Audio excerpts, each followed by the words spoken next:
All right, welcome to those who are turning in live to our Mercury retrograde free webinar, Paying It Forward. As you can see, the Mercury retrograde dates and degrees are on your screen. And if you're looking at this visually, we're seeing that Mercury is retrograde in one of its signs, Gemini. And so it just further emphasizes all of the mercurial stuff that we work our way through with Mercury. Before that, though, here's our housekeeping slide. If you get the PDF of these slides afterwards, these are always hyperlinks that you can click on and go directly to various pages on our website.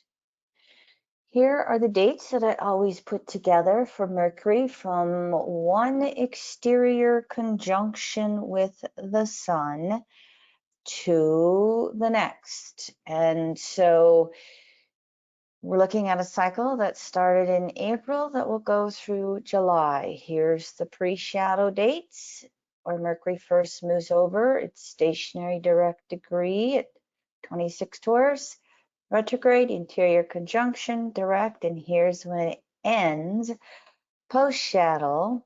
In other words, reaching that degree where it went stationary retrograde, as you see on your screen. Here are the number of days that Mercury is in Taurus and Gemini. When Mercury is retrograde in a single sign of the zodiac, it slows Mercury down enough that it spends almost 2 months in one sign. Varies when it's retrograde in two signs, but as you can see, 41 and 45 days, we have Mercury retrograde for 3 months in two different signs. And so that creates a pretty strong concentration of Mercury energy in just a couple of signs. And I think that Mercury retrograde in Gemini is what's really going to impact us a lot right now. We've already been feeling it, and this is my statement for Mercury in Gemini. One moment everything is fine, and the next moment it's all chaos. Everything falls to pieces, breaks up, raises our blood pressure, falls apart, however you want to look at it. That's that mercurial nature of the twins as we know it in Gemini. Gemini and its polarity Sag rule the breath. Breathe in, breathe out. And it's the same where we can do it physically, but it's also there energetically. That with Gemini, the breath in is literally taking information in, and the breath out with the Sagittarius polarity is making sense of everything. So if you want to, you can take just this slide, and for those 45 days that Mercury is in Gemini, this can feel what your world is like in whatever various ways you may be experiencing it. So one of the biggest things we need to do with Mercury retrograde, as we'll see in multiple slides, is learning how to slow down and take a deep breath. Now, here's the Mercury stationary retrograde chart, which is going to happen on May 10th.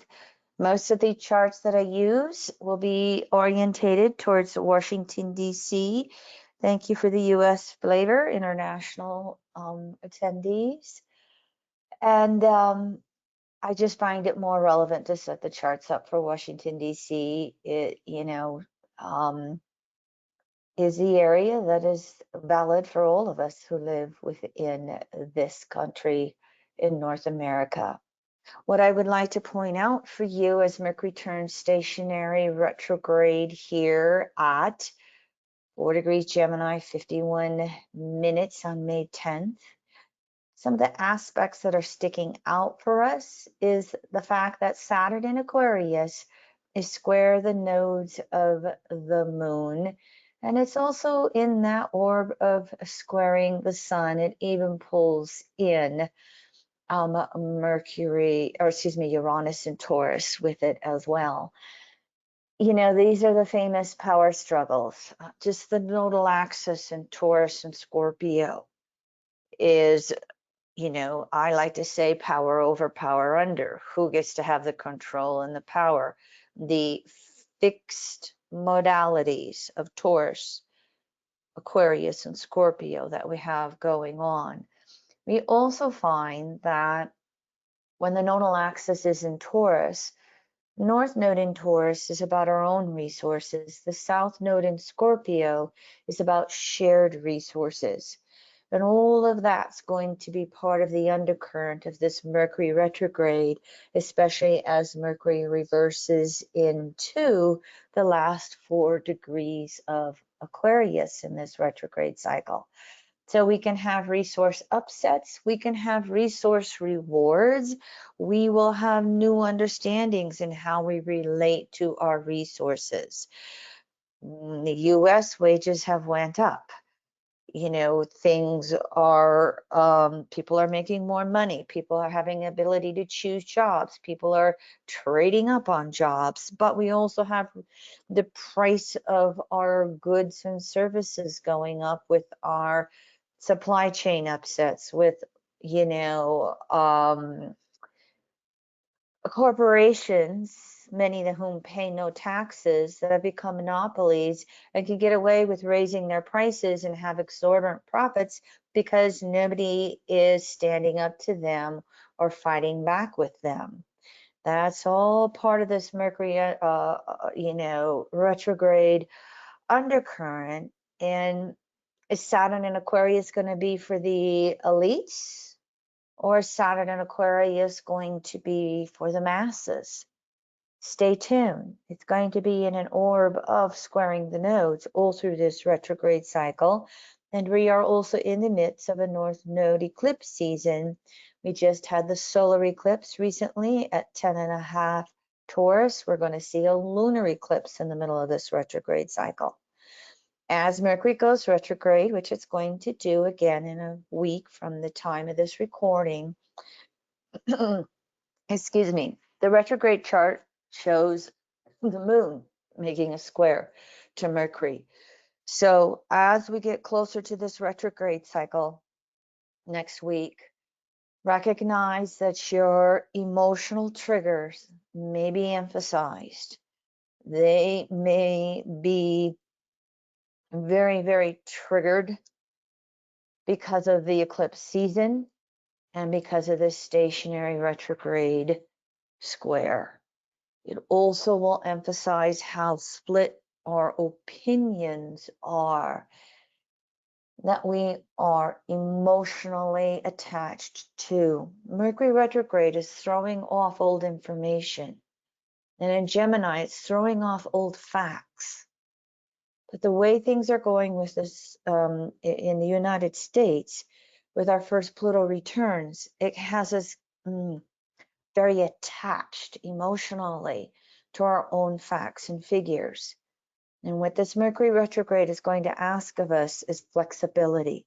As I just said, that ability to breathe deep, and that ability to be open-minded, the ability to look at things differently, the ability to be flexible.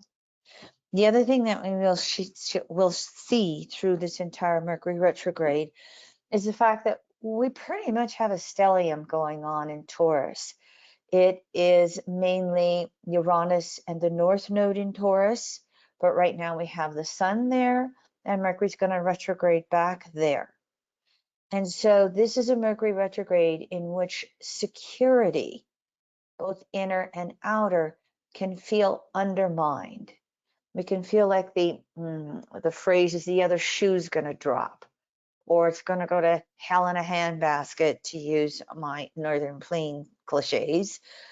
It can just feel like everything's insecure, regardless of what could be going on for us on a realistic perspective in our world.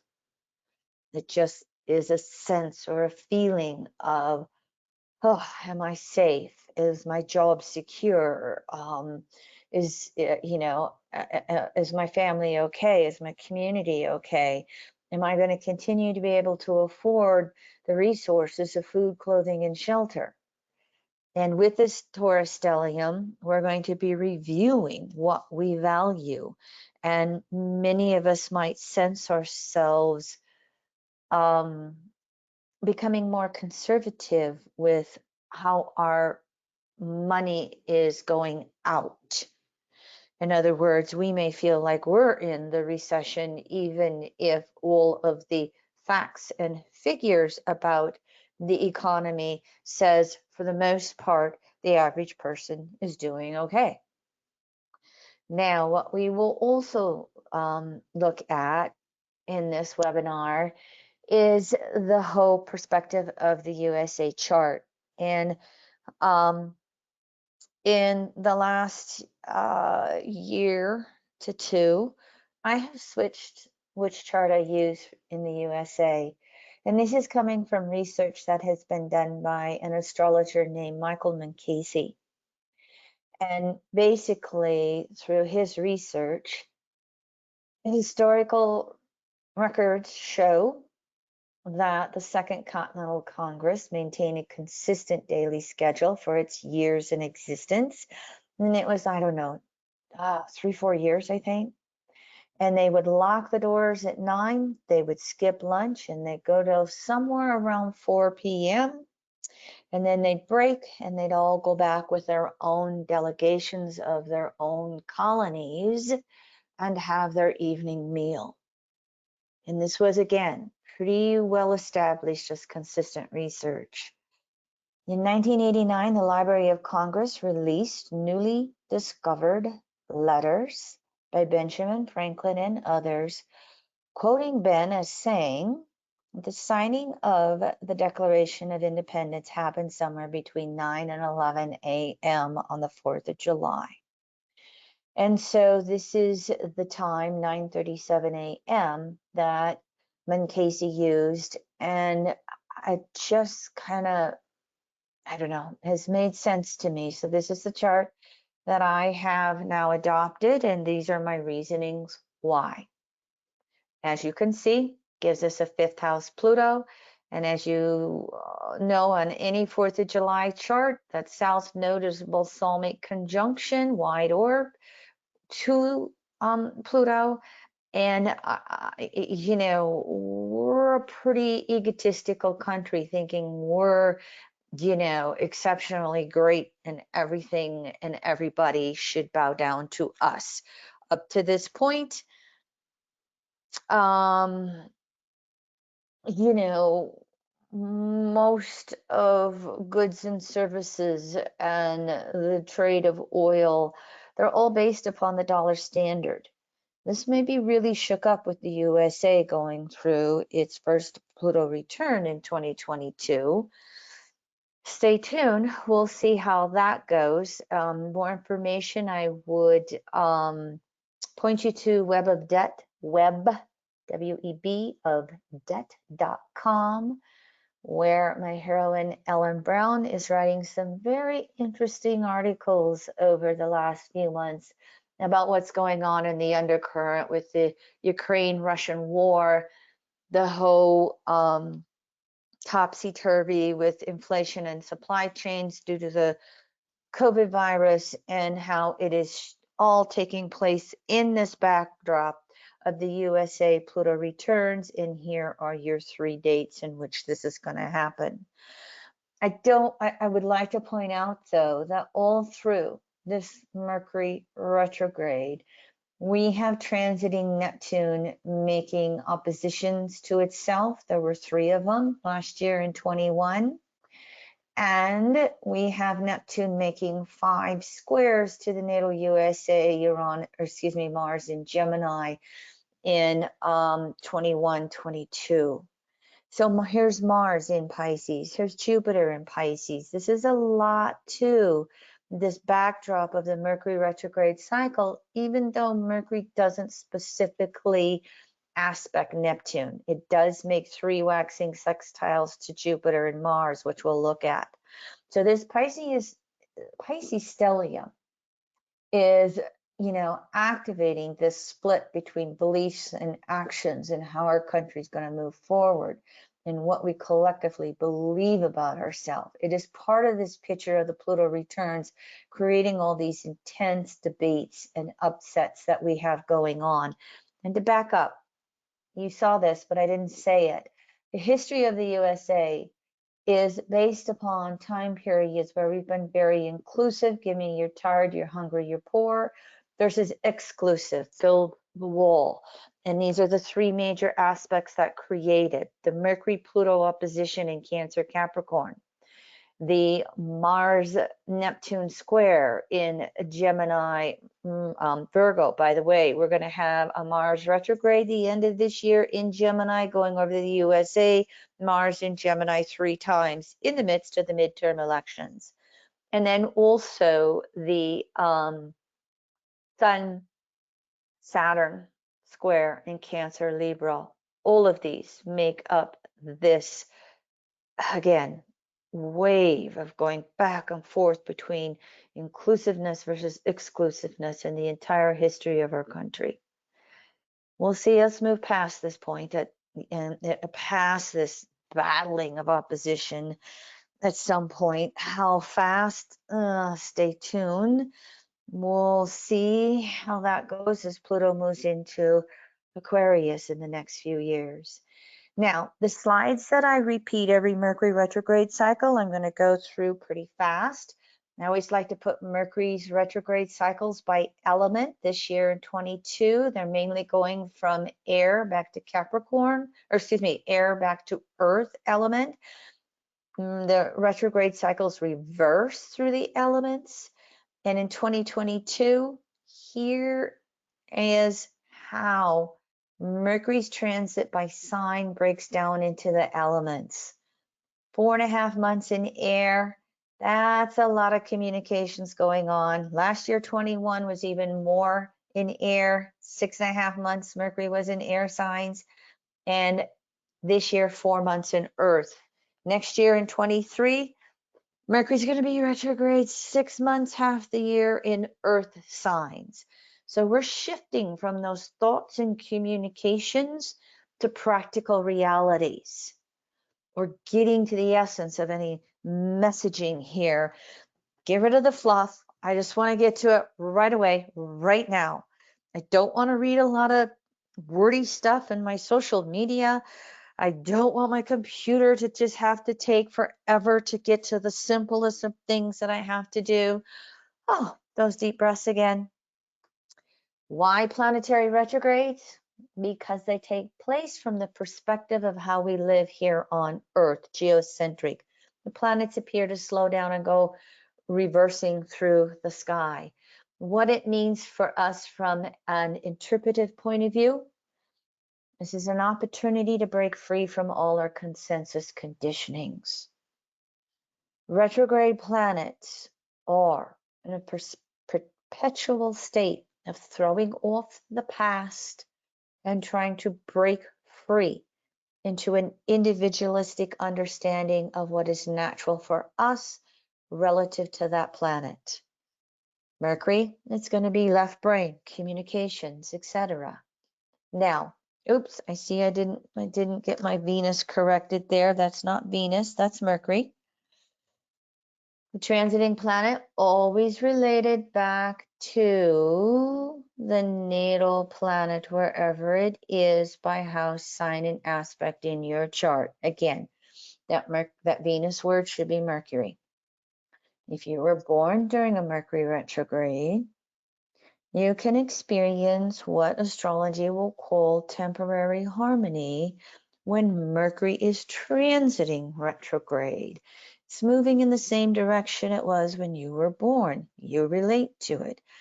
Natal Mercury retrograde people may and tend to have an easier time than those of us who are born with Mercury direct. Now, here's the astronomy as you want to look at it visually. Well, Mercury will go around the sun in about 3 months. It will dance relative to the Earth going around the sun as well. And that tends to create those 3 to 4 retrogrades for 20 to 24 days. And when we look at it from this picture you see, This is why Mercury is always the sign before, the same as, or the sign after the sun. It never gets more than 29 degrees further away from the sun, according to our visual perspective from here on Earth. Now, here's a visual of how Mercury retrograde looks in the sky, making its 3 passages. First, pre-shadow, retrograde, and post-shadow. Mercury rules 2 signs and houses at this point on planet Earth, and we have a tendency to call Mercury's rulership of Gemini in the 3rd house the outer side of Mercury. And that's because it's the active polarity and it is air, which is mental. And so everything that you're going to read in these next few slides that I'm going to put up is Mercury retrograde in Gemini. It is conscious mind, left brain. It is how we classify that phenomenal world. It is all types of language and communications, and it rules all that technological stuff like our cars and our computers and our cell phones. Oh, and let's say, you know, even the thermostat to turn on the heat and air conditioning, or now with all these devices that, you know, our phone controls turning on our smoker outdoors when we want to smoke meat. It can, you know, turn everything. So all that gets involved with Mercury. And so that debatableness, that versatility, that energy of this part of Mercury, it's all stirred up with Mercury retrograde. However, Mercury also has an inner side with its rulership of Virgo in the 6th, and this is because of the passive polarity, energy moving inward, and the earth element, which is that physical world. It's still the conscious mind and left brain, but this side of Mercury starts to analyze, self-reflect, reason, self-improve, discriminate. It also will bring in this concept that evolutionary astrology calls sadomasochism. Guilt linked to atonement, I have to suffer, I'm a victim. Or guilt linked to anger, I'm going to hurt before I get hurt. This is all based upon patriarchal religious distortions. And it creates a strong inner-outer criticism. This Mercury retrograde in Gemini will activate this energy, all of these archetypes that you see on the screen right now. So how can you take a deep breath and calm yourself down? How can you learn to be of service to your higher self, to another person, or to society in general? Again, all of this is activated with Mercury retrograde in Gemini. We also have these generic concepts with Mercury retrograde. No matter what the sign is, emphasized with Gemini. It's about releasing excess thought. Our mind is saturated. It's hard to process anything. We have to let go of old mental patternings. If it wasn't for bad luck, I wouldn't have any luck at all. Oof, release that one. It's about taking time to turn inward and quiet our mind and learning to think for ourselves, trusting intuition first, facts and logic second. That allows us to gain clarity and the best course of mental actions for ourselves, new attitudes, and processing patterns. Mercury retrograde always points left brain to right brain because the polarity of Gemini is Sag, ruled by Jupiter, right brain. The polarity of Virgo is Pisces, ruled by Neptune, which is whole brain. So that whole intuitive, deep thought side of ourselves is meant to be activated with Mercury retrograde. Again, this is where we have to find the quiet time in the busyness. For Leroy and I, it is that daily walk and talk to just get all of, what do you call them, endorphins and whatever it is that gets promoted, you know, in your body when you start to walk. It allows us to Step back from the details that tend to go overboard, Mercury retrograde. Pay attention to driving and motion. Pay attention to everything that's going on in your busybody world. Be okay with having the conversation more than once until it's clear, or doing things more than once to figure out what is the best way to do something in the long run. Now, just a few more words. Mercury retrograde in Gemini. All of these slides above. Again, we've got to be able to let go and trust the intuition and recognize that the whole is greater than the parts that make it up. We've got to be able to make broader, deeper choices, decisions about where we need to apply our energy. When there's too much to do, step back and prioritize. How do I pace myself with everything that's going on? How many times do I have to take a time out during the day to breathe, to reorientate? And at the same time, of course, pay attention to those details. As I said, in 24 hours, everything fine, all hell breaking loose, you can go through that cycling 5, 10, 20 times a day. Breathe, breathe, breathe, as I want to say. Now, Mercury's also going to retrograde back into Taurus. So we are also going to go through a review of our values and what is most important in our life on a personal level. And then we have to take time to communicate how our value systems are changing. But while Mercury retrograde in Gemini can be processing 50 zillion thoughts all at once, when Mercury goes retrograde back into Taurus, it's going to slow down mentally. And we're going to physically need actual time for Mercury retrograde to formulate concepts and then put words to those concepts and then communicate them with another. So we've got this two-sidedness to Mercury retrograde, the fast-pacedness of it reversing through Gemini, and then the slowdown when it moves into Taurus. And in Taurus, it's also going to ask us then to have a deep review of our values around money and resources. Are we overspending or living beyond our resources? Is it asking us then how to create more resources or live with less? And it will bring up how to create resource fairness for all involved.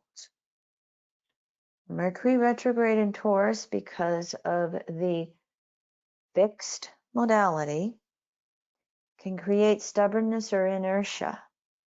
And Mercury retrograde will bring those cataclysms if we're stuck and we need to have any necessary movement or change. Now, Mercury retrograde and the North Node in Taurus will be working to generate awareness of any relationship issues we need to evolve. Taurus has that element of self-reliance to us. Self-acceptance, self-love, self-reliance, self-worth. And as we take time out to process that, then it allows us to go over to that Scorpio polarity and have a healthy yes, no in how we are evolving with relationships.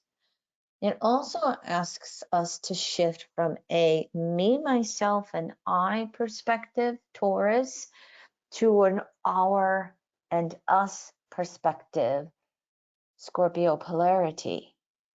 And it's going to ask us to balance that. So we have to slow down, honor that inner side of Taurus, relationship with ourselves, and then ask, how does that lead us to change in any relationships we have.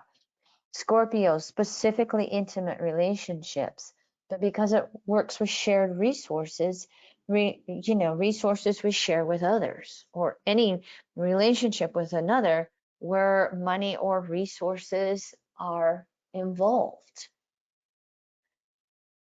It also will ask us to review collective value systems around a variety of issues. Right now in the United States, there will be most likely a majority of women in some degree of shock at the draft opinion from the U.S. Supreme Court on knocking down the right of a female to choose an abortion. Stay tuned. I think we'll see a lot about that during this Mercury retrograde cycle. I'll point a few things out in a couple more slides. It also, with the North Node and Uranus being in Taurus as well, bring up more issues around this whole climate change versus climate denial. What do we value in regards to healthcare, not just in our country, but all over? If we're going to take away the right of a woman to have an abortion and force her to carry the children, what are we doing in this country to support the mother and the child? We have no universal health care for women. We have no universal health care for children. If anything, we have a political party, the Republican Party, trying to take away even more of that as well. And I think this Mercury retrograde, when it moves back into Taurus for those 41 days, is really going to bring up more of this wealth inequality extreme. And when are we going to have the rich paying their fair share? And when we get down to the basics of Taurus and that survival of food, clothing, and shelter on a collective level, it comes down to what evolutionary astrology calls natural law, which is, do we include or exclude? We have a long, long, long history of recognizing we survive better together instead of me versus you. And we're fooling ourselves right now, especially with all our supply chain issues and the globalization of production. We're fooling ourselves to think that, we can go back to isolation and everybody, supplies all of their own stuff in their country, in their area. I'll show you a couple slides on that in just a moment. The polarities, first of all, Scorpio, the intent is mental breakthroughs that are intended to empower ourselves and others. What are the commonly shared values that are evolving in any collective group we may be involved with? Are we learning how to share resources, or are we trying to hoard resources, distortions of Scorpio, Taurus. Self-reliant souls, Taurus again, have less fears of the unknown. We are working towards, how do I provide for myself? And how do I provide for those that I'm responsible for? The more we are trying to orientate ourselves towards that, the more we will know, Mercury, the best steps for us to take. And whether, again, we're going to orientate ourselves towards separating or returning forces in the universe. Now, because of this Scorpio polarity, it can bring up all kinds of relationship confrontations. They say that the two things that break up a marriage are a lack of communications, Mercury retrograde, and issues around money and resources. Oh, Mercury retrograde in Taurus and Scorpio. And so there may be something that needs to have a lot of strong discussion to evolve the relationship to its next level, however that is meant to be happening for us. And so if you are in intimate relationship, what are the issues taking place? What are the things going on? What do you have to communicate? How do you work to release the fixed energy of Taurus and Scorpio so that you don't have to have the extremes of these confrontations and famous Scorpio volcanoes that can go on? How are we being asked to metamorphose not only our relationships, but all of our resources, especially in alignment with evolving value systems in our intimate relationship, in our family, in our community, in our country, on a collective level, with everything that is taking place right now on the planet. Uranus in Taurus, with the nodal axis being there for 18 months and the eclipses being there, we are not done with our resource upsets or resource surprises. Before that, though, the Sagittarius polarity of Mercury retrograde in Gemini is really asking us to understand the larger picture before the details will make sense or reveal themselves.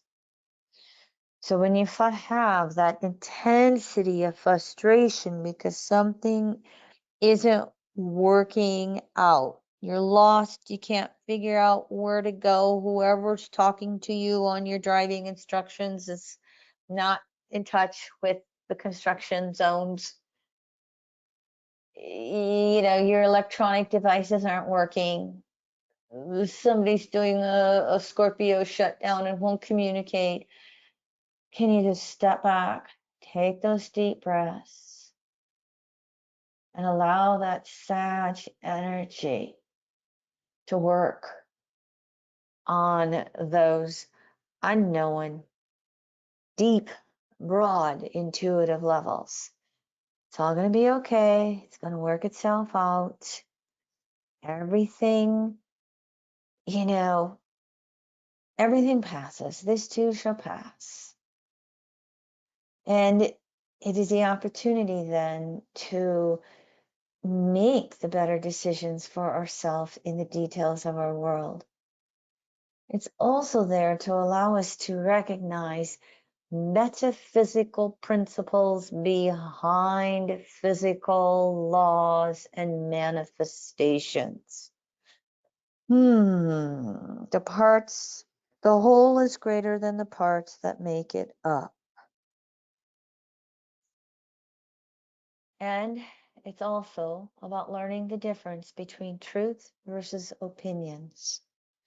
We can all have a personal truth, but it may only be a limited version of universal timeless truth. And when Mercury goes retrograde in Gemini or Sag, it is about bursting the bubble of what we consider to be our personal truth and showing us the limitations of it.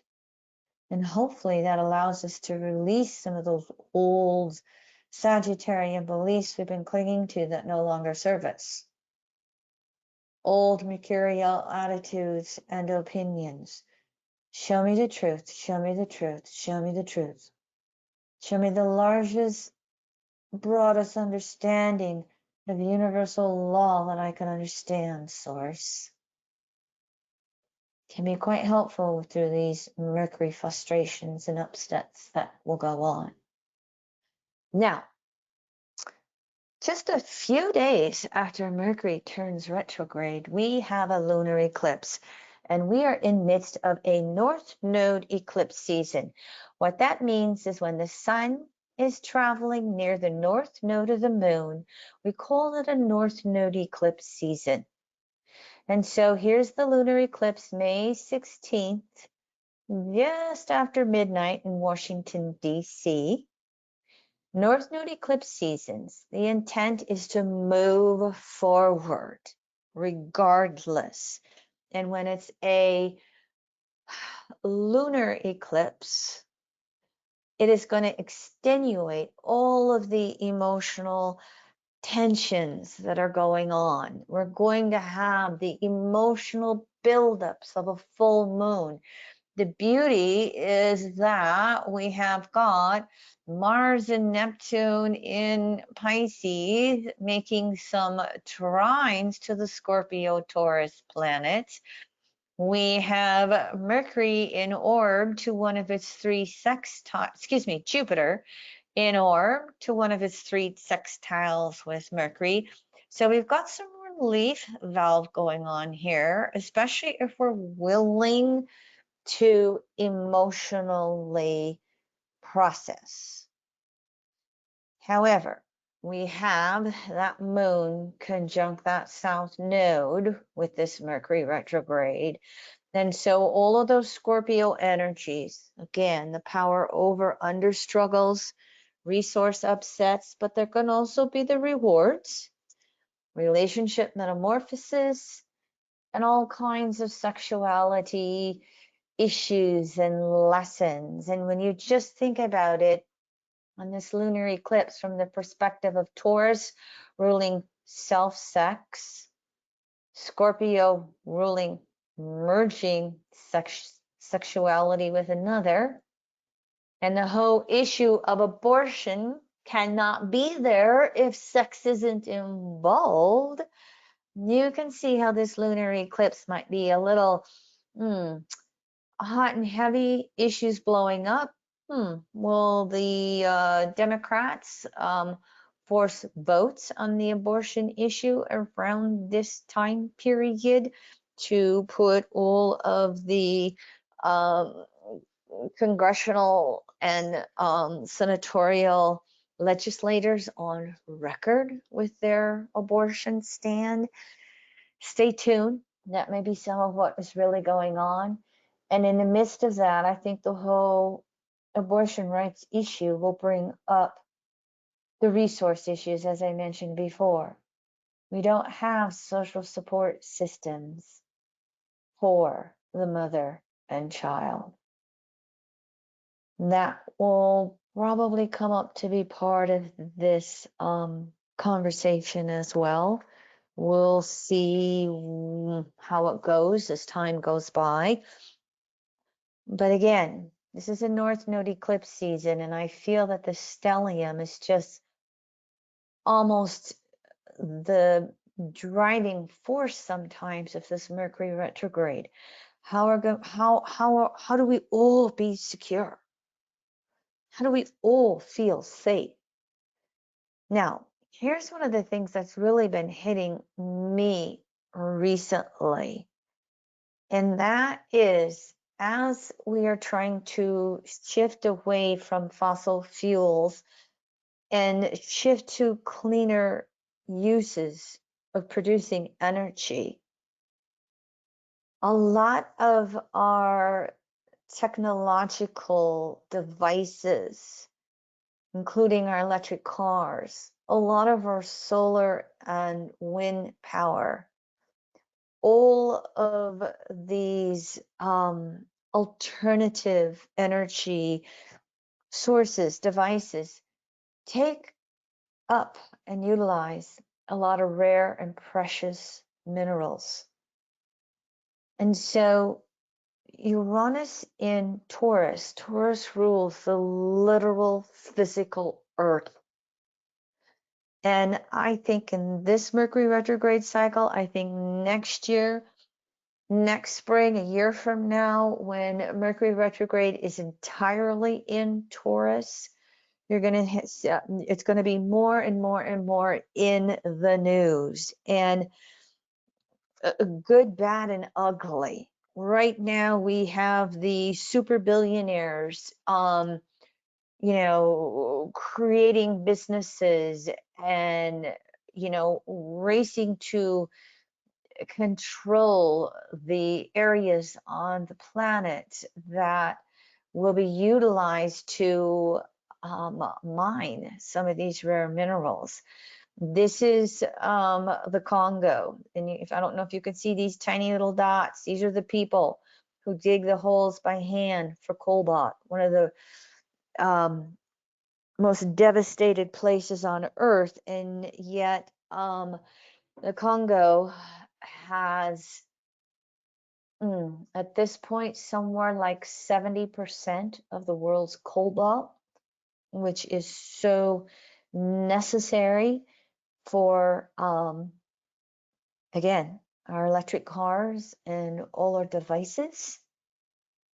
So this is something that's just going to grow more and more in the news and in our awareness of how there's still a lot of technology that's necessary to invent and evolve how we utilize resources, weaning ourselves off of fossil fuels. Here's a slide that shows you ideas for environmental management when we are mining. The website is the Intergovernmental Forum. You can go find this website if you can't read all of this. But the number one issue in mining is water. And that means not destroying the water or poisoning or polluting the water. And number two, what do we do with all the mining waste? How many Superfund sites do we need in the United States? And that's such the huge issue in the Congo with the cobalt mining. Number three is emergency preparedness and response. Oh, we've got all the best technology. Nothing's going to leak. Nothing's going to happen. It does every single time. Nothing is foolproof. Nothing is perfect on planet Earth. Fourth big issue is biodiversity, taking care of all of the species and allowing all species to survive. So I found this interesting and hopeful, rather than just say we're really creating messes mining for rare minerals, which we are. But here's how we can start to address things from a better perspective to have more sustainability on planet Earth. And again, this Mercury retrograde cycle, next year's Mercury retrograde cycle, bing, bang, boom, this is going to pop in the news. And this is going to continue through the rest of Uranus's transit through Taurus until 25-26. All right. I always put this in. Evolutionary astrology uses the 360 cycle of aspects and phases so we can recognize just how active Mercury is beyond the major aspects, looking at the minor aspects as well. Here's the cycle of phases and aspects that is such a foundation to evolutionary astrology. The first person who really worked with this was Dane Rudier with his solar lunar cycle book. Jeffrey Green adopted it very, very early on in his teachings, and I found it in the very beginning of my astrology studies, and I have watched 40 years of astrologers recognizing there's first quarter squares and last quarter squares. There's 4 different types of squares, and they have different meanings. So here's this basic resource for you if you're not familiar with it. Here are the aspects Mercury's going to make in this retrograde cycle. It always makes aspects to Venus, 3 different ones. And beyond that, it almost always aspects Mars. And in this cycle, Mercury is aspecting Jupiter, Chiron, and Pluto. And everything is Mercury waxing, Mercury pulling ahead. I'll show you this in just a minute. But here again are the Mercury dates that I showed you. And here is the interior conjunction on May 21st for Sun conjunct Mercury at about 1 degree Gemini. Here is the chart for Washington, D.C. for the interior conjunction. And the thing to really point out with this, okay, is that all of the planets on this conjunction are within 123 degrees, 1/3 of the chart. You may have heard astrologers talking about this over the course of this winter as the planets crossed over Pluto and as they're on their way to Uranus, where everything's sandwiched between Pluto to Uranus. And, you know, they're a little less than 120 degrees, as you can see. But when those inner planets have all been in here, we have everything congregated into, again, 1/3 of the chart. It is a concentration of energy that emphasizes issues along any of these signs, from Capricorn, Aquarius, and Pisces, the last quadrant of the circle, the broader and broader and broader collectives, to then, as we see, things moving into Aries, Taurus, and Gemini. And so I think this particular interior conjunction at 0-1 Gemini is really asking us to have a new perspective on everything that's taking place on planet Earth right now. They move ahead and they lead the pack. And that's why Mercury, in its aspects to Venus, to Jupiter, to Mars, Chiron, and Pluto, Mercury's ahead. And so Mercury never crosses, it goes direct to 26 Taurus. It never falls behind. Mercury stays ahead all through this retrograde cycle. So while it's tossing everything up into the air, it's still leading the charge of how we want to move forward right now, no matter where we are at. The other thing that I want to point out in the interior conjunction chart is Saturn is still with an orb of squaring the nodes of the moon. And at the conjunction, the moon's in Aquarius, just a few hours from conjuncting Saturn and making its own squares to the moon. Have we been talking about gender issues, Annie? There is concern amongst more liberal persuasions and opinions and beliefs that the conservatives won't just settle for reversing Roe versus Wade and eliminating abortions. They'll want to eliminate same-sex marriage. They will want to eliminate rights of the LGBTQ whatever. I don't think they'll be entirely successful because Pluto's going to go into Aquarius next year. It's going to be a back and forth for a while, but in the long run, on all of these issues, I see the more progressive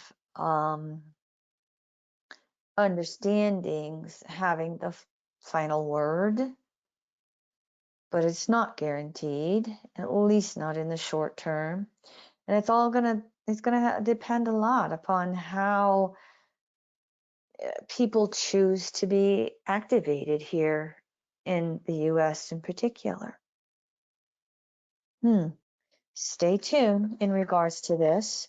But I also wanted to just quickly point out again, as we look at this interior conjunction from the perspective of the USA, Mercury stationary retrograde at 5 Gemini is just shy of Uranus. The interior conjunction is just shy of Uranus, still triggering that natal Uranus, emphasizing that intense split in the collective beliefs, thoughts, opinions. We also have the stationary retrograde and interior conjunctions making trines to the South Node in Aquarius. And I think there's a possibility that this is going to show, it might have that collective thought and emotion. In mundane astrology, collective astrology, the moon is the public, and the US has moon in Aquarius. And we've been known as a leader of freedom and, for the most part, individual rights, progressive rights. And this Mercury retrograde trying to that South Node, it may be shaking some of those things up. And if you will notice this from the 9:37 a.m. chart, we also have the nodes in an exact square to the USA moon when we get to that interior retrograde conjunction. So we may still have Mars in late Pisces with Neptune opposing natal Neptune, squaring natal Mars in Gemini.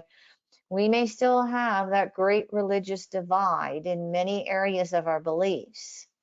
But I also think that there's a real strong shakeup and awakening going on with the nodes T square to the moon, with the interior conjunction activating the Uranus South Node trine that we have. And we also, while the second Pluto return is not going to happen until July 10th, on that interior conjunction, retrograde Pluto is backed up to 1 degree from that natal Pluto. It is starting that intensification that we're going to see this summer. By the way, I spoke about that more in depth in the 2022 forecast, which is on our forecasting page. If you want some dates and for how intensify the summer may be with the Pluto returns and Mars catching up to Uranus at the same time the North Node does. It's going to happen the end of July, early August, time-wise. So Mercury waxing Venus, 2 sextiles, a semi-square, and 2 semi-sextiles. So Venus is moving forward, Mercury's reversing, and they're getting closer, but Mercury stays ahead of Venus. When that's the case, the conscious mind is always racing ahead, and it wants to support values and needs important to Venus. However, Mercury can get confused and have doubts because it is racing ahead, and retrograde, it has to slow down, quiet down, and listen inwardly to what is most important in life. And when Mercury retrogrades back into Taurus, one of Venus's signs of rulership, it's going to put even more emphasis on slowing down and asking, what's important to me? How do I prioritize my resources and relationships? And so Venus-Mercury aspects happen pretty fast, but they exist, whether we notice them or not.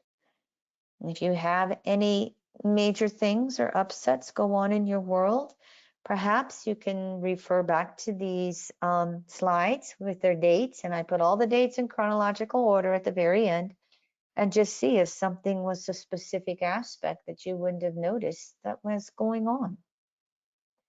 Now, Mercury makes 3 waxing sextiles to Mars, same as Jupiter here. And the thing about waxing sextiles in crescent phase, is they ask us to keep moving forward, regardless of what's going on. So I say, regardless of headlines in the news, regardless of wherever you are personally at, a waxing sextile is half a trine and it's a choice point.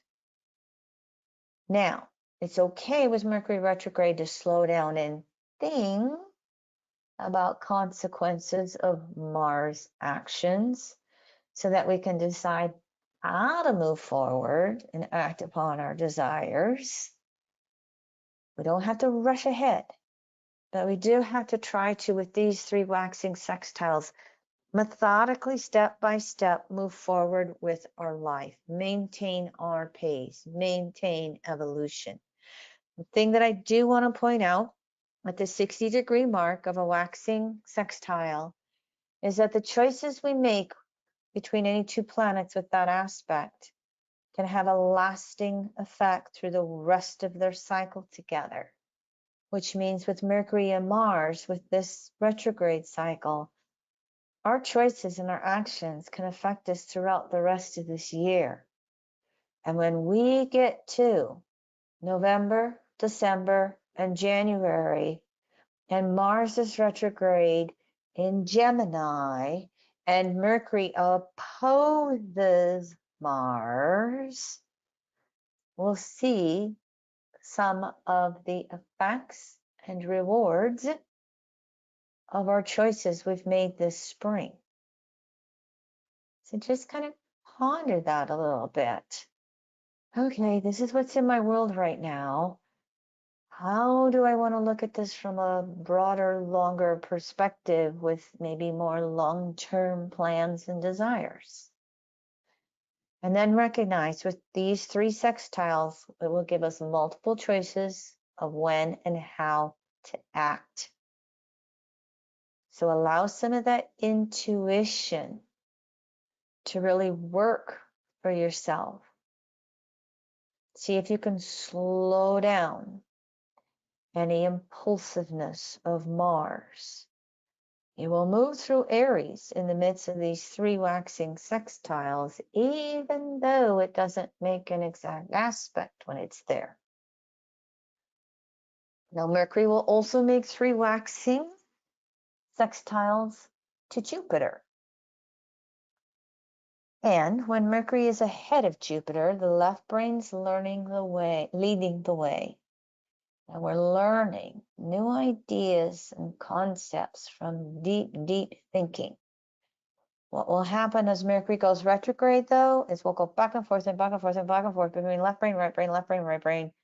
Confusion and clarity, confusion and clarity. So Mercury leading the way can have all kinds of ideas taking place, but we need to sometimes slow down and ponder it a little bit. And does this feel intuitively right? Is this something that I can actually achieve, Mercury waxing Mars? Or is this something that I am fantasizing about or intuiting into the future with Jupiter, intuitive right brain? And while the ideas are sparking, it might not quite be, manifestable yet. And I say this because these waxing sextiles are taking place with Jupiter ending one 12-year cycle and beginning the next 12-year cycle. And Jupiter has 12-year cycles of growth and expanding and understanding larger and larger social concepts, larger and larger belief systems. And we do it personally for ourselves, and we do it collectively with how we are interacting in whatever communities we participate in, within whatever countries our communities participate in. And so, again, while we've got these waxing sextiles, we also have Jupiter, though, telling us What is deepest truth for you, Pisces? And then how do we act upon it, Aries? Let's take deep breaths, find those quiet times, and your own answers can pop into consciousness for you. Now, I want to take a moment. I thought, I better speak to this subject. The war with Ukraine and Russia invading it, that happened in late February and surprised and shocked many of us. I don't know that it's going to be over very soon. It's like the US invading Afghanistan. We think we can go in as these powerhouses, imperialistic countries, and, bing, bang, boom, have a quick win and everything goes our way. Not so much. Now, Vladimir Putin was October 7th, 52 in St. Petersburg, Russia, but there is no time for it. Russia is well known to not record time on birth certificates. So therefore, when that's the case, it's best to use 0-degree Aries as the houses, and it simplifies the signs in their natural house, and you don't get to misconstruing or misinterpreting everything. When he declared war, Saturn in Aquarius was exact on his north node, opposing the south node Pluto conjunction in Leo. I'm the leader. I've got the power. We don't know what time on October 7th. And so Moon may be in Gemini, but if he was born earlier, if he was born early in the morning, October 7th, we could have that Moon in late Taurus. So that Mercury retrograde has a good chance of the fact that it may be going over his Moon 3 times. And is it that Moon in Gemini with the Quicksilver tongue? I'm going to say this and do that. Is it Moon in Taurus with Jupiter having a sense of stubbornness and bullheadedness? Not that this won't be bringing that along as well. This may be going on over that Mercury retrograde. Now, interestingly enough, next week, Sun in Taurus goes retrograde exactly 1948, 1944. Goes over his Jupiter exactly as Mercury turns stationary retrograde. Take a deep breath, pray for peace, because I'm concerned that these, planetary transits can really be triggering him. If there is a major blow up or whatever going on, he's supposed to be officially declaring war the end of this week. If there's major offensives, I may back that Moon up into Taurus and see that as that Taurian pressure building up to explode. Now, the chart of Russia is a little more well known. The last time that the country had a major rebirthing. This is a pretty well used chart, December 30th, 1922, somewhere around 8 p.m. in Moscow, Russia. And so I use the actual houses here. It creates another Virgo rising, like the 937 July 4th chart does. What we have going on here with that time period a little bit more well known is that Mercury's going to turn stationary direct June 3rd on Russia's moon. Remember, in the mundane, the moon is the public. will they really be starting to feel the effects of sanctions and how it may be contracting their economy or pushing the ruble even lower? Mercury turns stationary direct, opposing Russia's Mercury in Scorpio as well. In addition to that, though, the other thing that was kind of sticking out to me is that Uranus in Taurus is opposing their natal Jupiter in Scorpio. It's squaring Neptune in Leo. Uranus in Taurus is activating Russia's chart, and it is activating Putin's chart, although it's not retrograde. It hasn't went retrograde yet. And hold on, I can find that really quickly. Uranus goes retrograde August 24th, 1855, Taurus. So Uranus will not go over his Jupiter until 23, 24.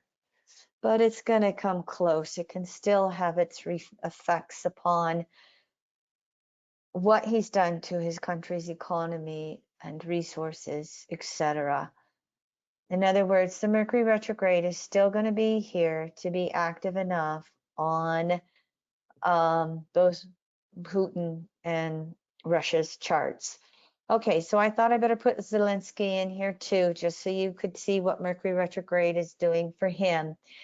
He's the one that's having the Uranus opposition in his chart going on right now.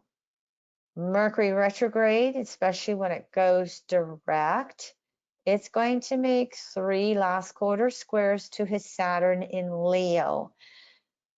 And so, how is this affecting his leadership? I suspect that it's going to be wearing on him a little bit. I mean, he's already 2 months in, 2.5 months. Like I said, I just don't know that this is going to be something that's going to resolve itself very fast. And so he's really going to be tasked with resolve, finding his voice even more than he already has, and, really being able to take care of his own stamina and leadership skills. Pray for him to be protected and that no harm comes to him. In addition to the Uranus opposition natally, transiting Uranus is in process here of making last quarter squares to his moon in Leo. This is that part of that sudden exposure to the public and having to be the Leonian leaders. Stay tuned. We'll see how that continues to go along for him. Not looking at a lot of stuff in the chart. I'm just focusing on Mercury retrograde here. Mercury is making waxing semi-squares to Chiron. That's Mercury going from new phase to crescent phase, from yang energy moving outward new phase to yin energy moving inward crescent phase. So Chiron in Aries has been initiating all kinds of new ideas with regards to health and healing. Mercury now at this 45-degree mark is going to spark what is possible and what is not in the current space-time medium. So specifically for the United States, what do we value in regard to a woman's health and right to govern her own body? All of the intense opinions and debates are going to be taking place here. And I think that these waxing semi-squares, they might be trigger points of really energizing liberal causes to not only stand up for a woman's right to choose autonomy over her own being, but also to really bring women and children's health into the forefront. Now, these are taking place. I just wanted to point out that these are taking place in regards to this last full Pluto retrograde cycle in Capricorn. Mercury went over its pre-shadow point at 26 Taurus, right when Pluto went stationary retrograde at 28.5 Capricorn. And so what's happening with this Mercury retrograde is that there's 3 waxing trines to Pluto, Taurus and Scorpio. Now, waxing trines can reflect the accumulations of prior choices and efforts. Personal rewards is how it's said sometime. If you look at this from the perspective of conservatives in the United States, they're rejoicing in all their prior efforts to chip away at the right to abortion and crossing their fingers, hope that it is going to be reversed. Waxing trines can also reflect the laziness of prior choices and efforts. And hear how I say this. Don't see this in black and white. From the perspective of liberals, there's the shock of politics, ignoring the majority of wishes. There are polls showing 70% of the United States citizens think that a woman has a right to choose. So they're in shock at the fact that this is being taken away. Now, this can have the effect of energizing liberals to really go to the ground and reorganize and double down and really, start a long-term effort to have a congressional law passed supporting the right to that. I just want to say that sometimes traditional astrology wants to say, well, oh, trines are so easy. They're just so fun. They're so beautiful.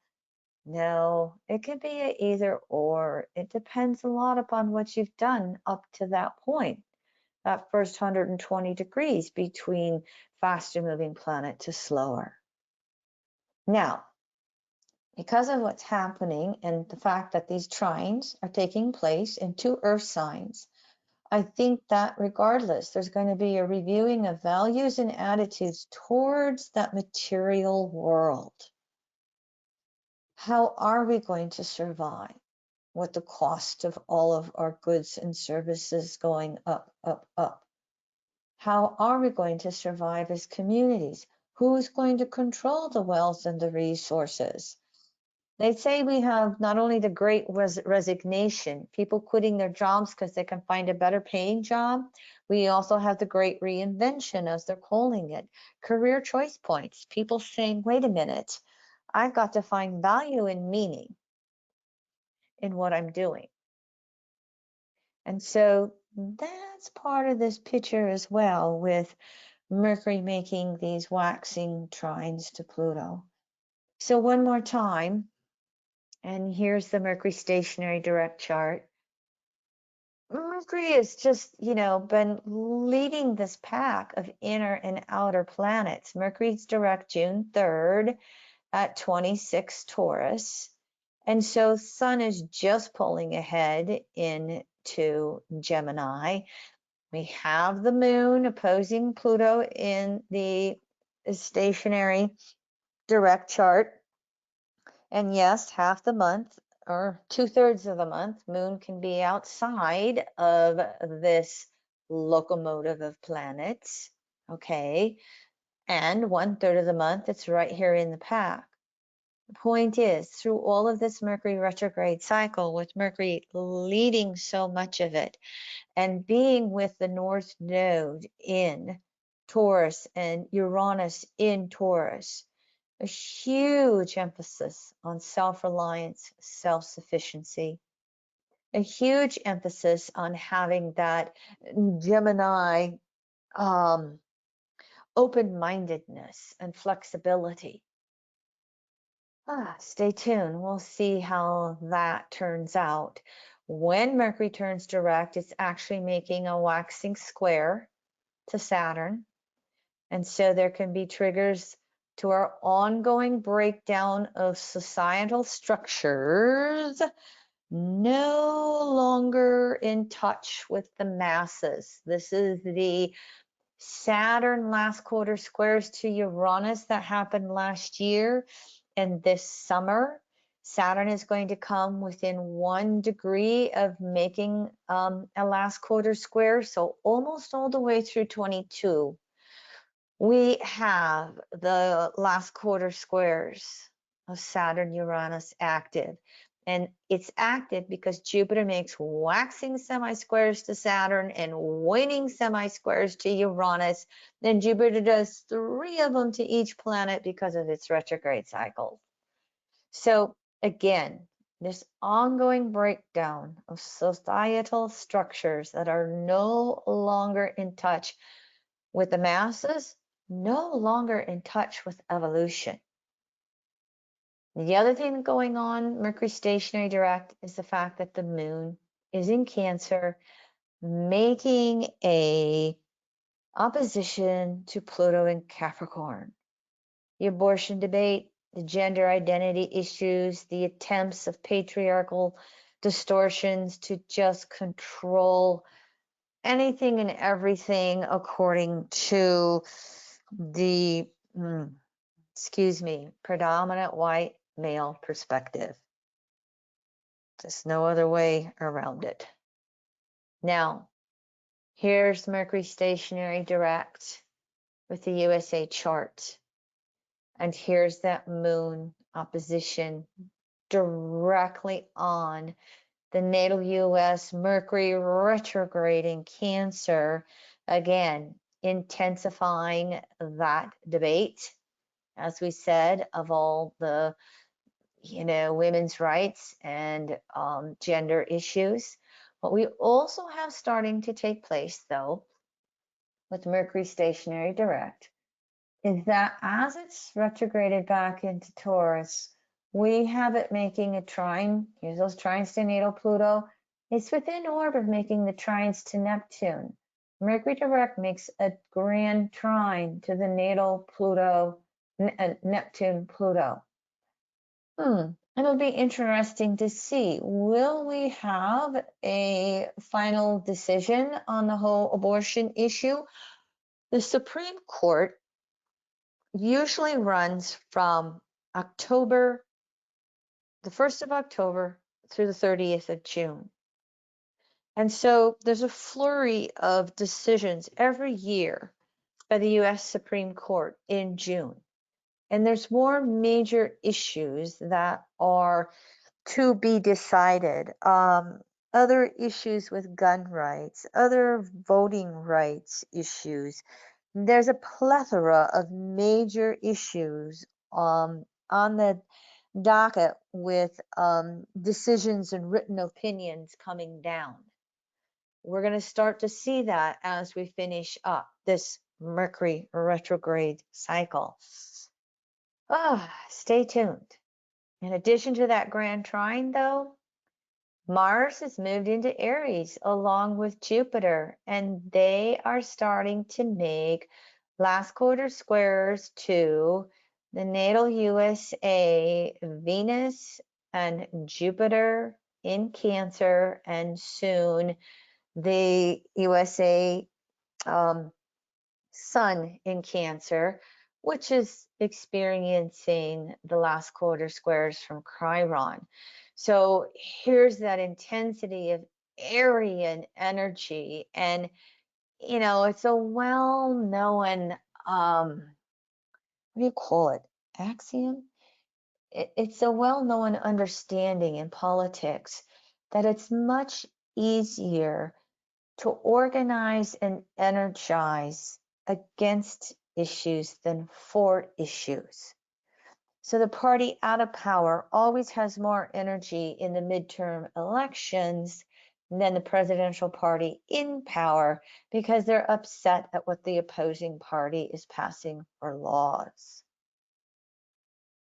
These Aries planets squaring, the USA Cancer planets, as well as the US Pluto return, the Mercury retrograde with a grand trine, all of the above is just energizing things all over the place. I've been saying that 2022 is going to be full of upsets and surprises and a wild ride. Stay tuned, we'll see. Now, just in case you think I'm neglecting a chart, here's Joe Biden's chart, which is extremely active.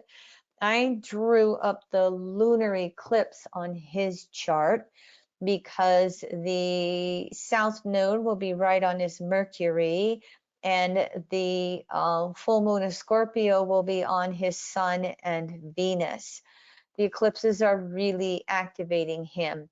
Mercury, freshly retrograde, activates his Uranus 3 times. As you can see, transiting Uranus opposes his Mars. He's just coming off of that. There's a lot of heavy duty stuff going on in his chart, and poor guy can't get a break. He happens to be the president in charge during the timing of the USA Pluto returns. And yes, both parties are undergoing death and rebirth. Stay tuned. I don't think anybody can be predicting with any relative assurance how things will turn out the end of this year with our midterm elections. We got too much time in between now and then, and we have another Pluto return and then a third Pluto return after the elections. Take care of yourself and really work with your own inner being in this outer chaos. Here's my questions that I always like to put up with a Mercury retrograde. How do I center myself through the chaos? What do I need to hear inwardly and from others? How do I trust my intuition to guide me? What do I value on the deepest levels? How is my value system changing? How do I provide for myself? How do I love myself more deeply? Whom do I wish to relate to in my world? How do I empower myself and others?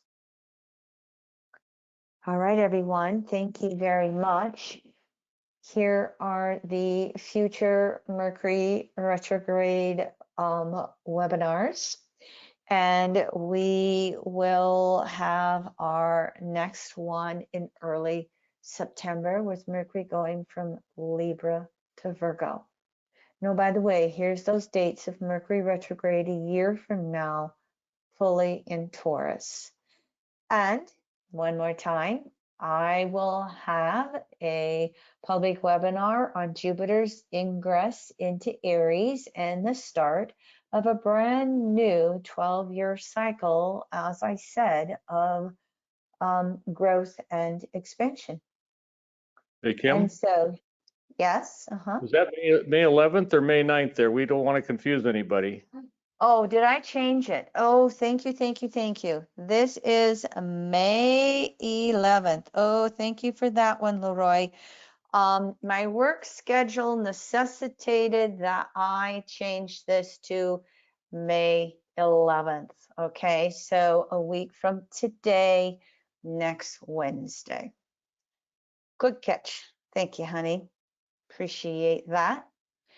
And so finally, any comments or questions? Here's what I had said earlier. I always like to take all of the Mercury retrograde aspects and ingresses and reversals, change of directions that I talk about, and I like to put them in a chronological order. Sometimes there's a few extra aspects in there for you just to look at relative to Mercury. So as you go through this retrograde cycle, if you want to, you can refer to this chronological list for dates, and then maybe refer back to some slides to see if there's anything particular or relative going on in your chart. Comments or questions, Leroy? No, thanks for all the research. The board's been real quiet, no Q&A, so we're good to go. Okay.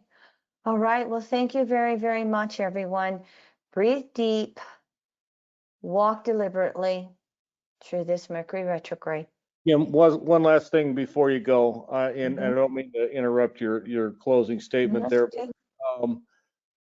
We do distribute this PDF with all the active links to the audio and video files through our webinar service. So if you enrolled in this thing, you're going to get a little follow-up from the webinar service, and the link to the PDF will be contained within that thing. So you gotta kind of open it up and copy and paste that link to the PDF out of the webinar service a follow-up email, and that gets you the PDF. Save it to your desktop, save it to your documents, whatever, your Astro file. So just a little reminder on that process. If there's any problems, just email Media Monk. I'll get you a copy.